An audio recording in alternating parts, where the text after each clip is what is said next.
المقابلة بدون جمهور كانت لفريقي اتحاد بلعباس ومولود وهران التي تلقت الهدف الأول من المحليين في الدقيقة الثانية من المباراة عن طريق اللاعب بالهدي الذي غير الوجهة من بوفريك ناحية بلعباس خلال مرحلة الميركاتو.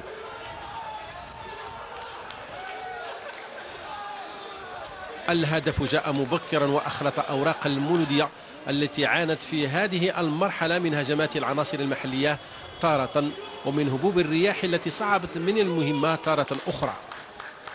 المولودية أتيحت لها فرص لم تحسن استغلالها، خاصة تلك الحملات التي كان يقودها اللاعب برجة والموزع أشو.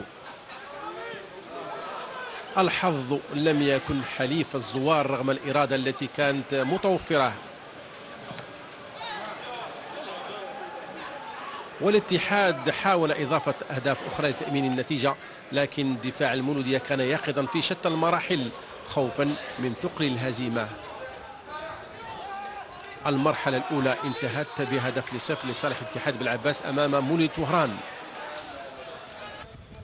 المرحلة الثانية حاول الزوار تدارك ما فات مع الزيادة في الاندفاع وتنظيم حملات متتالية عن طريق الأجنحة للوصول إلى الشبكة المحلية، لكن ذلك كان بالعسير أمام الدفاع البلعباسي المتصلب والمتجذر حفاظا على النتيجة المحققة مع إضافة هجمات عكسية لعل وعسى تعميق الفارق بأهداف أخرى. المقابلة ظلت على هذا النحو حتى النهاية بنتيجة هدف لصفر.